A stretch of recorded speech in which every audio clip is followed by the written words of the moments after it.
Meghan Markle denies letters she wrote to King Charles are the reason she is missing the coronation as she and Harry step out for a Lakers game. It looked like a really fun date night, but if you watch it, it looks like Harry might have been up for the kiss cam, and Meghan was like, no, no, no, no, that's going to be like all over the headline. That'll be front page news. We cannot do this.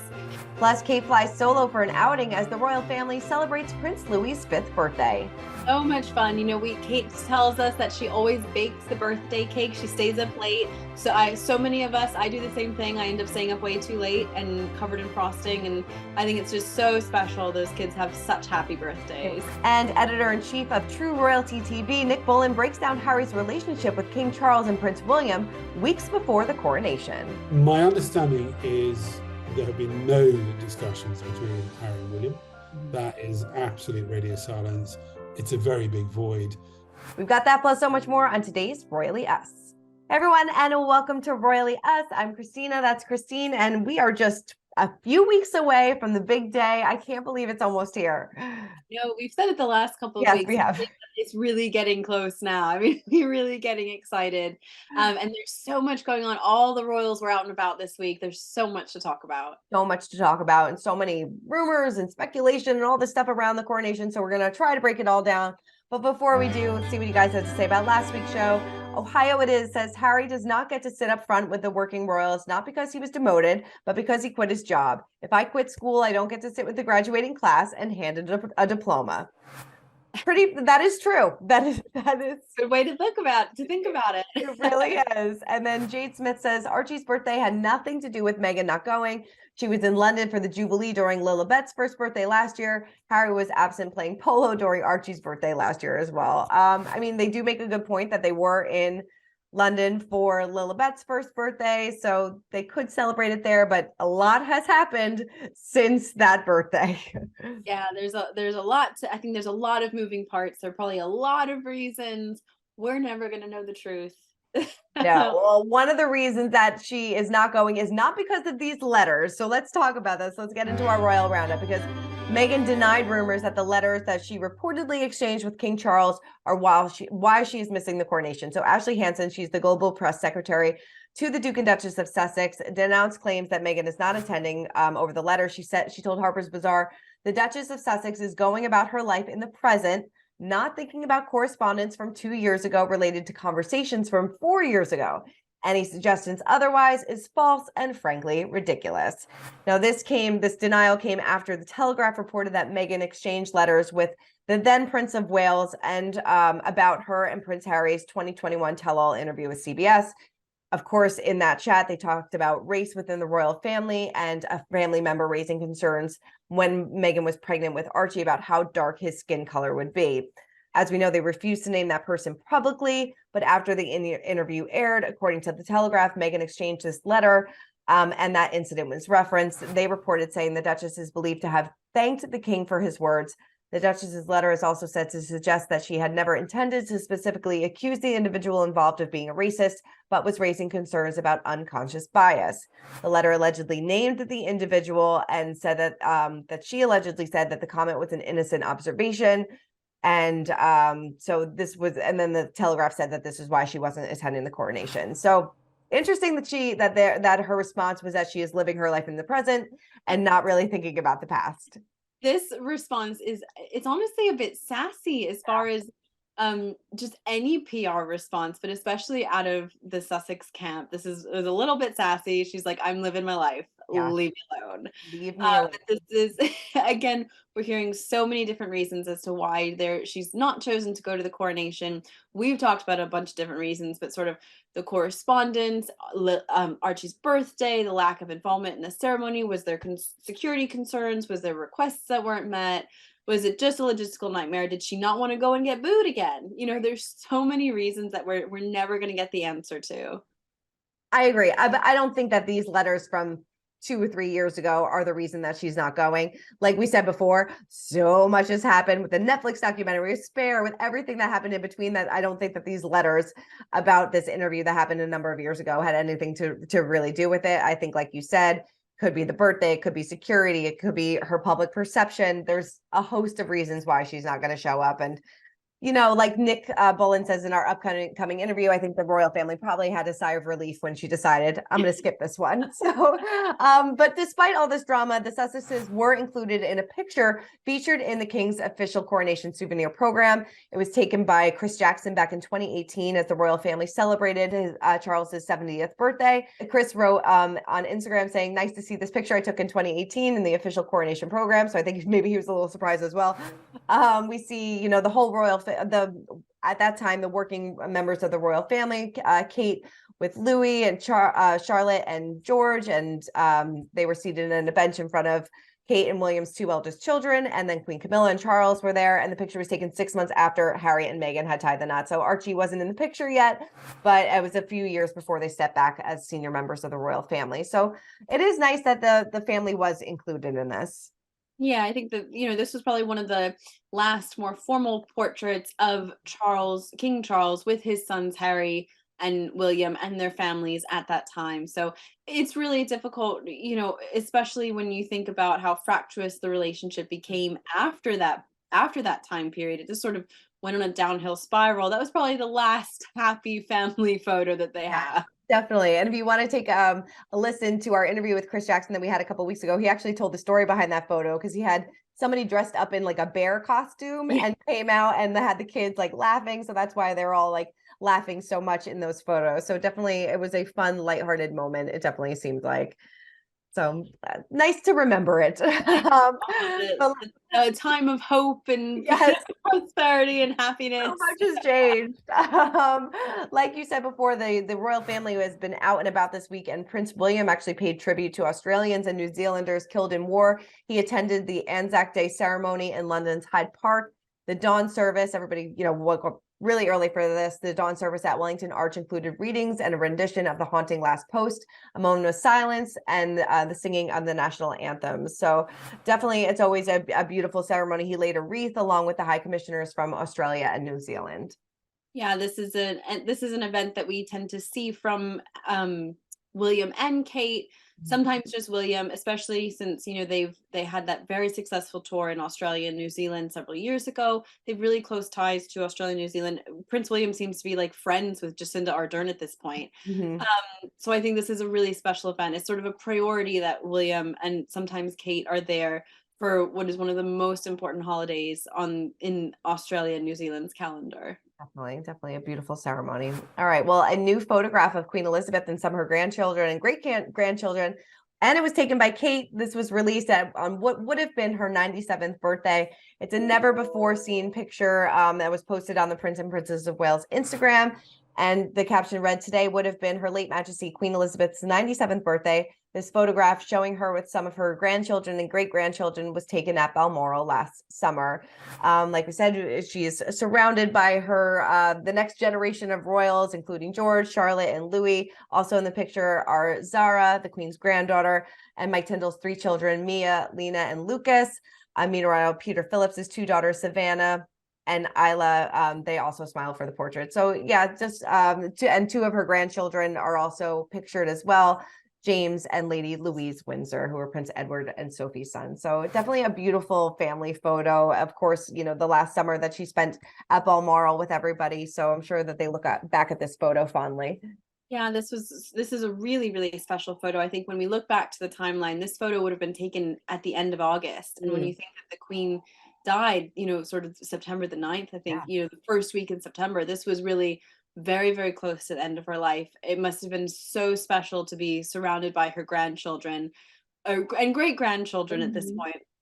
And this photo is also reminiscent of another photo almost identical from several years ago. So a lot of people are wondering, was this an annual tradition? Are there tons of photos of grandchildren from over the years with the Queen, you know, one every summer as they all get together? And that just, it reminds you of how special these family moments are. They are a family. They get together, you know, at the end of the summer for the big annual family photo.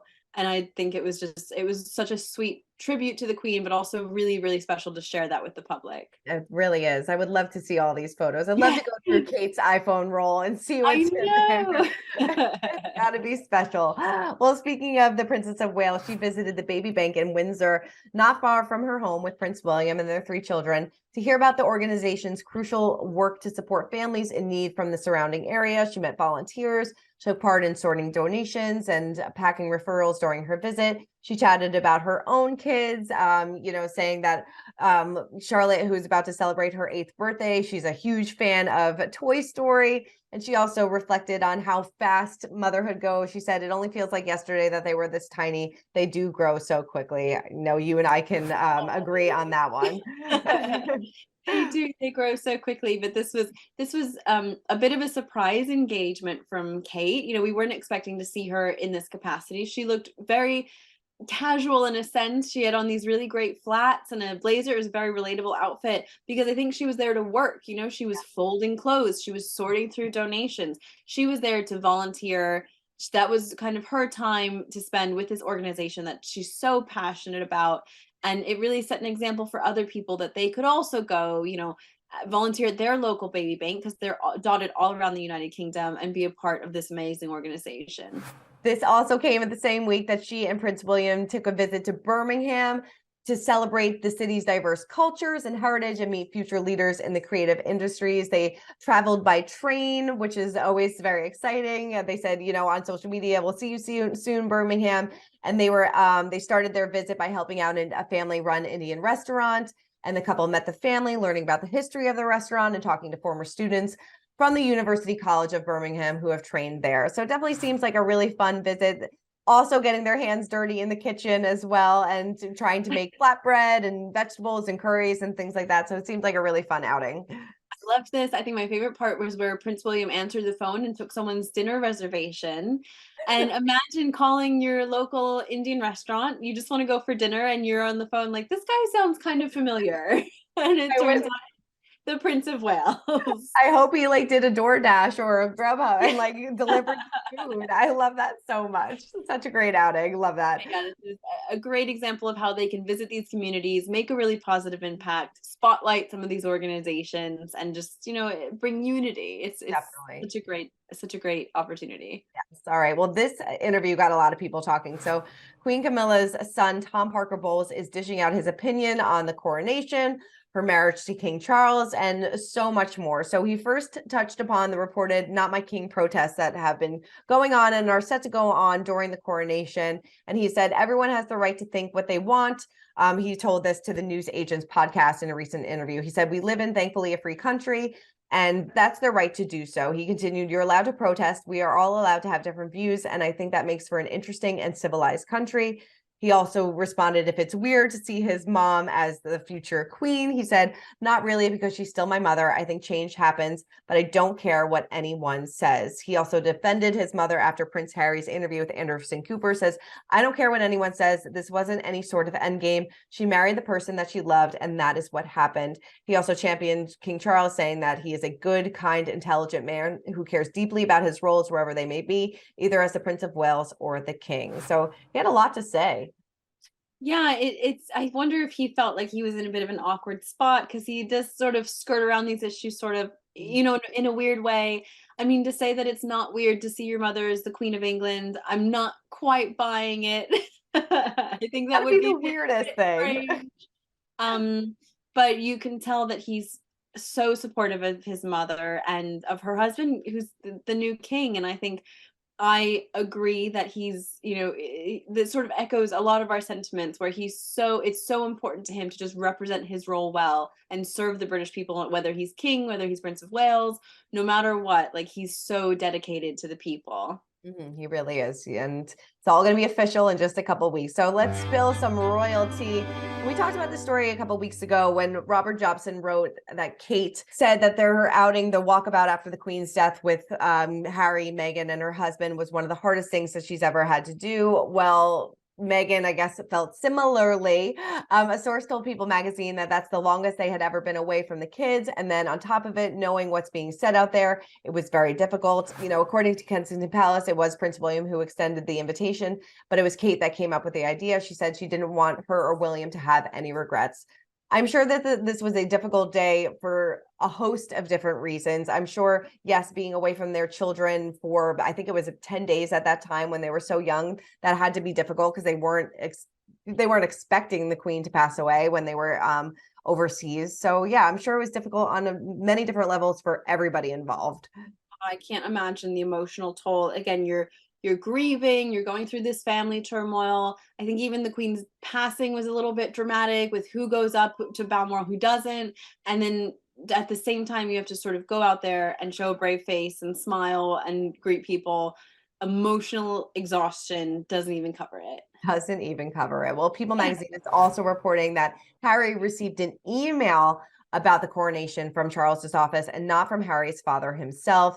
And that made him think that this sit-down apology that he wanted may not happen after, you know, everything went down with Spare. A friend told People magazine they didn't hear from Charles. Harry wanted to hear from his father directly, and it's always through somebody. I don't know. I mean, I don't think that, you know, there's been talk that they've had some positive conversations in the lead up to the coronation, but I can't imagine that having this sit down from King Charles is maybe on the top of his list right now. You know, yeah, there's so many conversations. And I think Harry himself even says it, where it's like there's the family, but then there's the business. You know, the royal family is essentially a business. And I think it's the business side of things that is organizing the coronation, communicating with who's coming and who's not, and making those arrangements. You know, it would, like, Charles himself is not sending out the invitations to all of his best buddies to the coronation. It's done by the machine, the royal institution that Harry likes to criticize. So I don't think it could not have possibly been a surprise that this is the way things went about. But I can see that, you know, maybe a text message, hey, would love to see you there. Maybe that's what Harry was looking for. I mean, I would imagine from my parents as well, if they were hosting a big event, that you wouldn't want to get a secondhand invitation. Just a phone call would maybe suffice. But yeah, there's a lot of tension, a lot of bad blood there. So, I mean, we're going to have to wait and see what happens if any conversations happen while he's in town, how long he's even there for, if it's going to be a quick in and out type of situation. We'll have to wait and see. But all this drama doesn't really seem to be bothering Meghan and Harry, because they watched the LA Lakers take on the Memphis Grizzlies during a playoff game. They were featured on the kiss cam, and while we don't see them kiss, it does seem like they had a really good time. Also in attendance at that game was Kim Kardashian, Kris Jenner, Adam Sandler. So, you know, they're not afraid to show face, I guess. It looked like a really fun date night, but if you watch it, it looks like Harry might have been up for the kiss cam, and Meghan was like, no, that's going to be like all over the headline. You know, that'll be front page news. We cannot do this. But she did look great. She looks super cute in this bright pink linen jacket and short set. I think it was a really, really fun date night. It is good to see them sort of out and about. Like Meghan said in her statement, she's living her life. You know? In the present. She's doing her thing. Yes, it definitely seemed like they had some fun. And I love how people comment, people saying, I thought they want privacy, things like that. They're allowed to go out and have a good time, people. Right. Yeah, I mean, and especially like a Lakers game, like you said, there's so many celebrities there that if you're going to a game, you're going to be spotted, and you just know that, you know, no one is sneaking into the Lakers game and sitting in a private box and not being seen. Right, definitely. All right, well, it's time to break down the royal rules, and joining us this week is Nick Bullen. He, of course, is the editor-in-chief of True Royalty TV. And he talked to us about where Harry stands with the royal family, what to expect from the coronation, and what to expect from some of their really interesting and fun upcoming programming. So take a look. Do you feel that King Charles is nervous leading up to the coronation, or do you feel like he is ready for this moment? The king is absolutely ready for the moment. I mean, I know that they've been practicing in the palace, Buckingham Palace. They've actually taped out areas that are the actual dimensions of Westminster Abbey. I know the Queen was concerned about the steps, you know, that going up and down the steps. So they've actually built steps for them to practice on as well. So the what the royal family are really good at is rehearsal. You know, they do rehearse and plan so that the execution is great. I'm sure your viewers have seen last night in London in the early hours, the household cavalry was practicing in the dark, going up and down the streets. So I don't think the king or the queen will be nervous. I think what they will be, though, is determined to get it right. So does that mean nervous? I think it's sort of, they won't be leaving anything to chance. Let me put it that way. And obviously, Harry will be making the trip to the coronation. How do you feel he feels about going into this situation? Obviously, he's going alone without Meghan, but he's there to support his father. Do you feel like he's nervous to see anybody? How do you feel that he feels about this? I think the Duke of Sussex will be very nervous on the day, because I know that when he came in for the funeral of the Queen, he was very nervous as to what the reaction would be. Not only the reaction of his family, but the people on the streets. And when they did that walkabout, the four of the young royals did that walkabout at Windsor. I know Harry was very nervous heading out through those gates as to what the reaction would be. So I think he will be nervous. I think he'll be nervous about how the family react to him. And I think it's pretty clear that he's going to minimize the amount of time that he's in London. He's already said that he wants to be back for Archie's birthday that afternoon, that evening.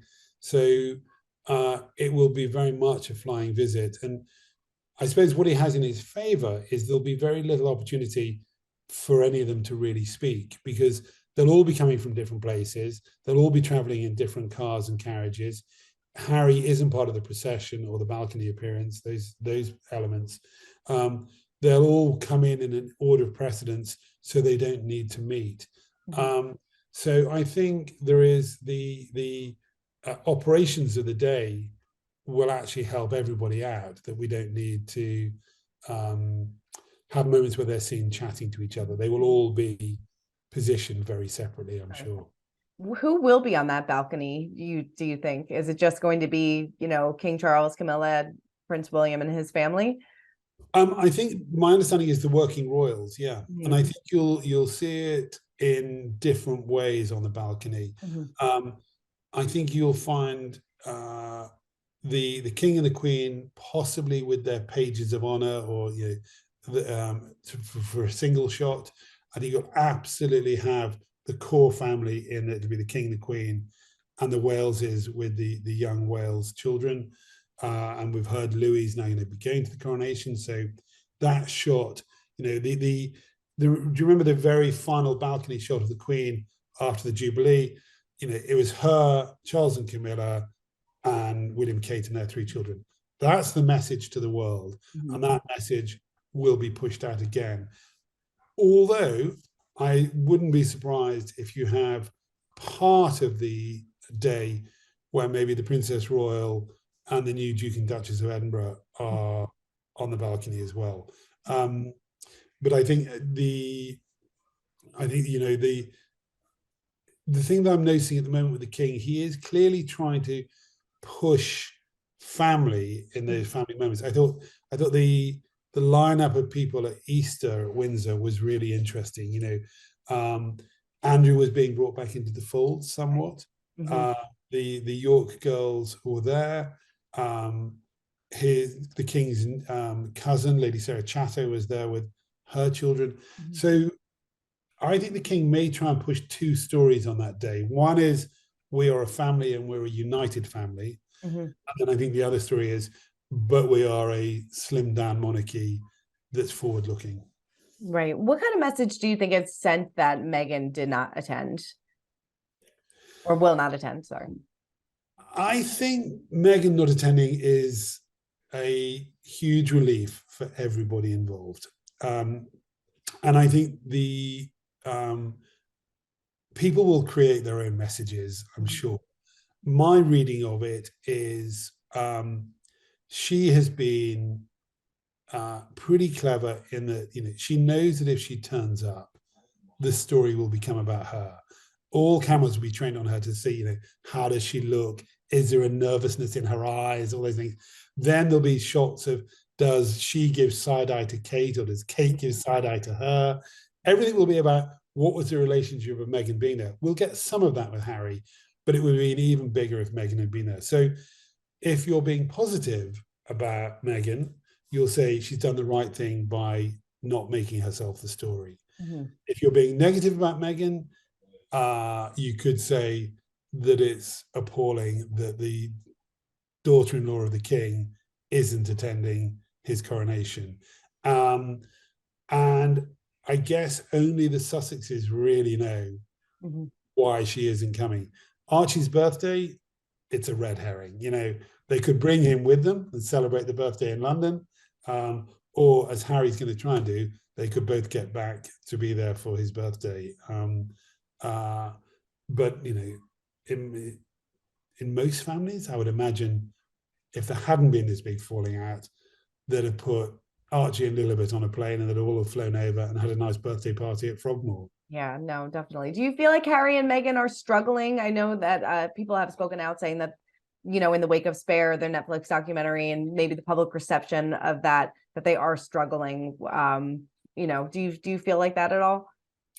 I think certainly that the narrative here in the UK and what I'm hearing is that they are somewhat struggling with where do they go next, because there's only so many times you can wheel out the story of my father or my brother was mean to me. And then you know, what is their next turn of the dial? Because if they really were genuine about saying they wanted to retreat from public life and to be more private, then they're going to have to do that. But if they do that, does that reduce their currency? But if they come out, are they being disingenuous about why they retreated from public life? So I think there's an awful lot of questions in that Sussex camp about what's the next play. And, you know, you hear about the amount of staff that are changing again. I think these stories we're hearing about Meghan could well be true, because that does give her an outlet for all the things she wants to do, doesn't it? Yeah. But yeah, I think the Sussexes are certainly having a difficult time trying to work out what's the next thing they do. And then finally, do you know if there's been any sort of communication between William and Harry or Meghan and Kate at all, or like the lines of communication are off there?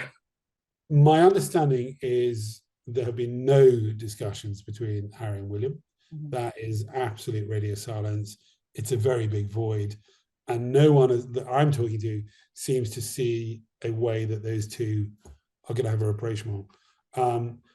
Kate and Meghan, there was never really any relationship beforehand. And, you know, you'd struggle to find many pictures of just the two of them together. There was that moment at Wimbledon, and that's about it. So I think they have no need to speak to each other. And I think, you know, after Harry said so much about Kate in Spare and about Camilla, the extended family, you know, his stepmother, his sister-in-law, all of those people, none of them really feel the need to follow up with a conversation. I do know that the King and Harry have spoken, and the King is doing all he can to try and keep lines of communication open. But I think it's very much between the King and Harry, and that's about it at the moment. Yeah. Do you think the apologies have been made between the two of them, or is it just?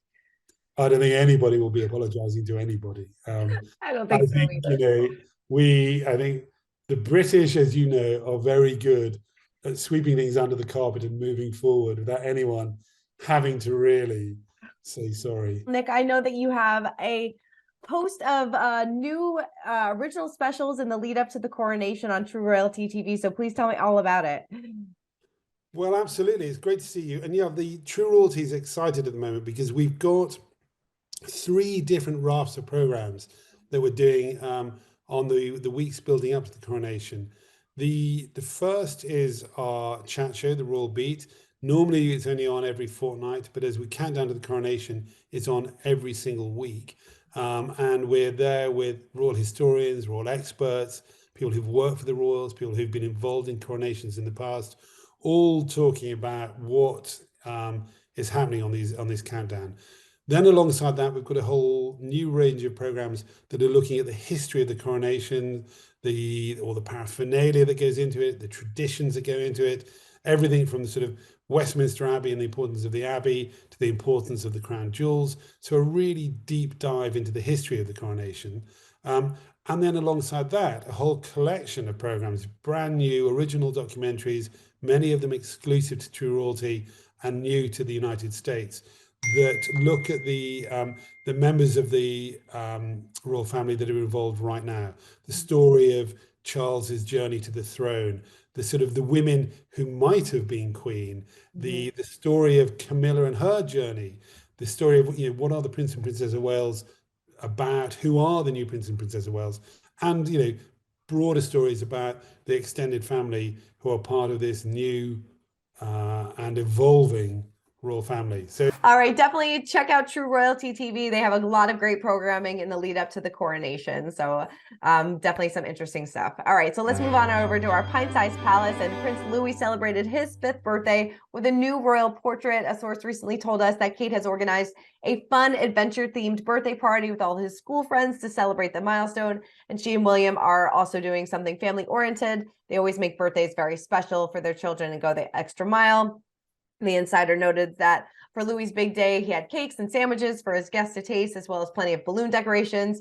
And the Duke of Cornwall and Kate also booked an entertainer to dazzle partygoers. I'm sure it was a 5th birthday party to remember. So much fun. You know, Kate tells us that she always bakes the birthday cake. She stays up late. So many of us, I do the same thing. I end up staying up way too late and covered in frosting. And I think it's just so special. Those kids have such happy birthdays. It really is. And like we said, Archie's birthday is right around the corner, but we hear that Meghan wants to keep these festivities simple. An insider tells us that Meghan is planning something really low key to celebrate Archie's birthday. Since Harry won't be able to attend, she just wants something intimate with family and a few close friends. Meghan's mom, Doria Raglan, will be in attendance, and she couldn't be more excited for the big day. An insider also adds that she can't believe he's turning 4 already, and that she's not planning an over-the-top party. It says it feels like the years have flown by. She loves being a mom and can't wait to celebrate her little boy's special day. You know, goes by fast. I know, it flies by. Oh my goodness. All the royal babies that were born around the same time as our babies. It reminds you of how fast time goes. These kids are growing up. I know. Hopefully we get a new picture of Archie. It's been a while, so we'll have to wait. I would love that. Yeah. All right. Well, that is it for this week's episode of Royally Us. Keep commenting, keep subscribing, and Christine and I will see you guys next week. Bye, guys.